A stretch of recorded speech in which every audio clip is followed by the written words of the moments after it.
मेरा नाम है मेहरुनिशा।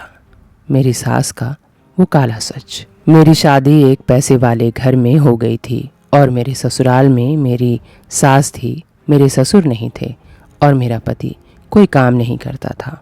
मेरी सास ही पूरे घर का खर्चा चलाती थी। इतने ऐशो आराम की ज़िंदगी थी कि मैं सोचती रह जाती थी। 2-3 गाड़ियाँ थी, बड़ा 3 मंजिला मकान था, नौकर थे और मेरी हर ख्वाहिश पूरी की जाती थी। एक दिन मैंने अपने पति से पूछा कि आप तो कोई काम नहीं करते, माँ जी ही अकेले काम करती हैं, तो आप क्यों नहीं माँ जी की काम में ही हाथ बटा लेते। मेरे पति ये बात सुनकर मुझ पर बहुत गुस्सा हुए और बोले, आज बोला है तुमने, दोबारा नहीं बोलना। तुम्हें किसी चीज़ की कमी थोड़े ही ना की है जो तुम मेरी कमाई ढूंढ रही हो। और सुनो, तुम इस घर में अपने काम से काम रखा करो, समझी। आइंदा नहीं समझाऊंगा, ये पहली और आखिरी बार बोल रहा हूँ। मैं अपने पति की ये बात सुनकर सोच में पड़ गई। 2-3 दिन तक मेरे पति मुझसे नहीं बोले, फिर उल्टा मुझे ही उनसे माफ़ी मांगनी पड़ी। लेकिन ये हल्की फुल्की हम दोनों में बहस मुझे परेशान कर रही थी कि ऐसी तो कोई बात नहीं कह दी थी मैंने कि मेरे पति मुझसे मुँह फुला लें।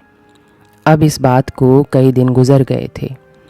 उस घर में मुझे इतने ऐशो आराम मिल रहा था कि मैं खुद को खुशनसीब समझ रही थी। वक्त गुजर रहा था।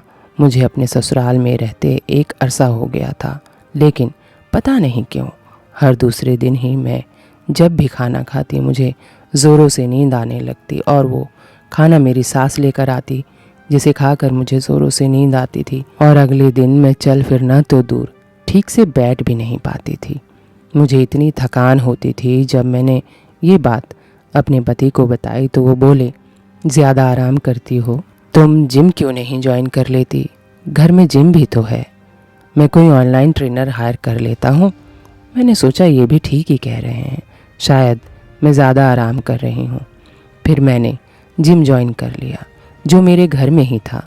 इतने ऐशो आराम की ज़िंदगी देखकर मैं सोचती, आखिर मेरे ससुराल वालों का क्या बिजनेस है जो इतने पैसे आते हैं।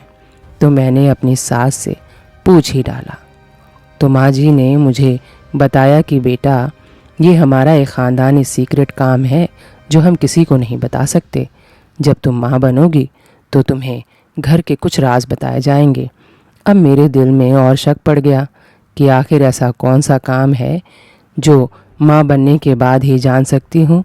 यही सोचते सोचते मैं जिम कर रही थी कि तभी मेरा पैर मुड़ गया और मैं ज़ोर ज़ोर से चिल्लाने लगी। तभी मेरी सास आ गई। मैंने कहा, मेरे पैर में चोट लग गई है, मुझे डॉक्टर के पास जाना है। तो मेरी सास ने तुरंत अपने फैमिली डॉक्टर को बुला लिया। डॉक्टर ने मेरा पैर देखा और दवा दे दी। डॉक्टर जाने लगा तो मैंने डॉक्टर से बोला, डॉक्टर साहब, हर दूसरे दिन खाना खाते ही मुझे ज़ोरों से नींद आती है और मैं गहरी नींद में सो जाती हूँ और अगले दिन मुझे थकान रहती है। मेरी ये बात सुनते ही मेरी सास डॉक्टर को बोलने लगी, कुछ नहीं डॉक्टर साहब, आजकल ये जिम कर रही है, उसी की थकान है, आदत पड़ जाएगी तो ठीक हो जाएगी। मेरी सास की वो बात मुझे खटक गई। आखिर माँ जी ने ऐसा क्यों बोला होगा।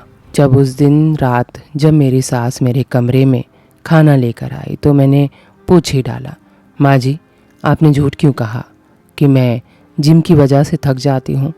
आपको तो मालूम है कि मैं जिम सिर्फ 2 दिन पहले ही शुरू की हूँ, तो आपने झूठ क्यों बोला। माँ जी ने मुझे प्यार से सहलाते हुए बोली, बेटा, तू खाना खा ले, कुछ राज की बात है, वो मैं तुझे अभी नहीं बता सकती। ये खाना खा और सो जा। उस वक्त गुस्से में थी तो मैंने खाना नहीं खाया। जब आधी रात हुई तो मेरी नींद खुल गई। बाहर बातों की आवाज़ आ रही थी। जब मैं बाहर गई तो मैं देखती रह गई। 2 औरत और 2 आदमी बैठे थे जिन्हें मेरी सास कुछ सोने की कटोरी में ढक कर दे रही थी। मेरी सास ने जब मुझे देखा तो देखकर चौंक गई। बोली, बेटा, तूने आज खाना नहीं खाया? और मेरा हाथ पकड़कर मुझे मेरे कमरे में खींच कर ले गई। बोली, जब तक मैं ना कहूँ बाहर मत निकलना, ऐसा बोलकर मेरा कमरा बाहर से बंद करके चली गई। मैं कमरे में बैठकर ये सोच रही थी और हैरान हो रही थी कि माँ जी को कैसे पता कि मैंने आज खाना नहीं खाया। तब मुझे समझ आया कि माँ जी मेरे खाने में कुछ मिलाती हैं, तभी मुझे इतनी नींद आती है और सुबह तक मुझे होश नहीं आता। मैं डर गई कि माँ जी मेरे साथ कुछ गलत कर रही हैं और अब मुझे इस बात का पता ही लगाना था।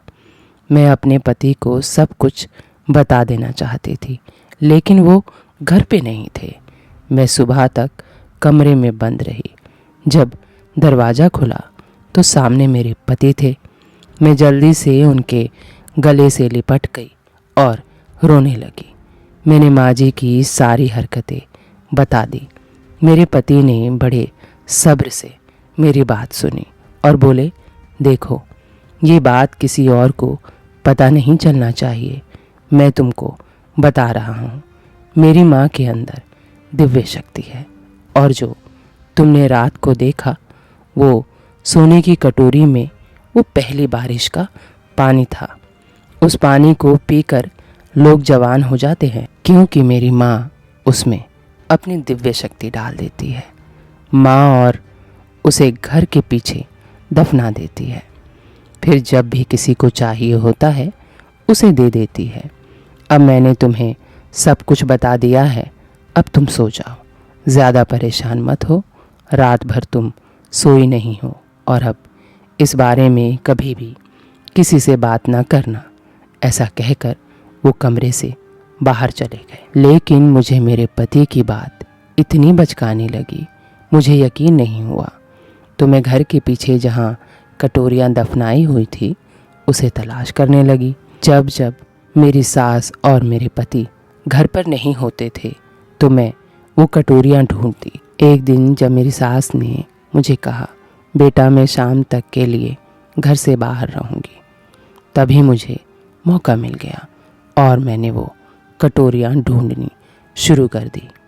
जगह जगह खोदने के बाद मुझे एक कटोरी मिल गई। मैंने जब उस कटोरी को निकाला और देखा तो मेरे होश उड़ गए। उस कटोरी में छोटी छोटी शीशियों में सच में पानी था। मुझे अपने पति की बात याद आई कि ये जवान होने की दवा है। तभी मैंने दरवाजे पे आहट सुनी।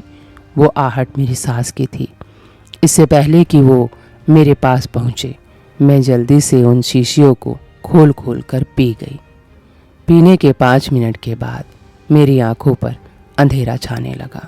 इतने में मेरी सास मेरे पास आ धमकी और बोली, ये तूने क्या किया?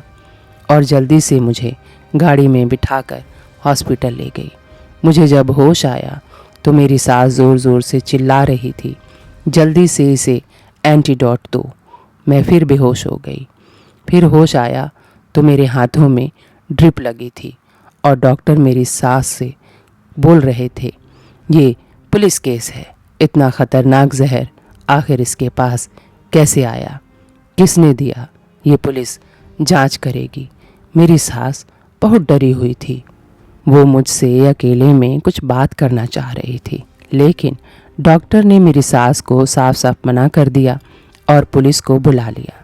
जब पुलिस आई और मुझसे पूछा तो मैं सच सच बता दी। तब पुलिस ने मेरी सास को अपनी हिरासत में ले लिया। तब मेरी सास ने मुंह खोला और सब कुछ सच बताया। वह जहर मेरी सास खुद अपनी निगरानी में जानवरों की क्लिनिक में बनवाती थी। उस जहर को वो लोग ख़रीद कर ले जाते थे जो अपने दुश्मन को मारना चाहते थे। उस जहर को पीने के बाद इंसान तुरंत मर जाता है।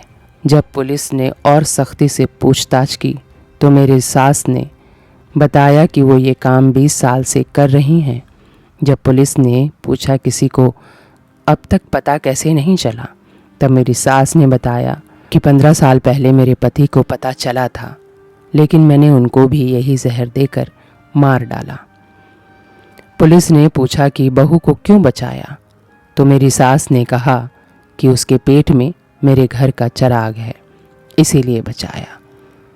उम्मीद है मेरी ये कहानी आपको अच्छी लगी होगी तो चैनल को सब्सक्राइब करके आप मेरा हौसला बढ़ा सकते हैं। Thank you for watching.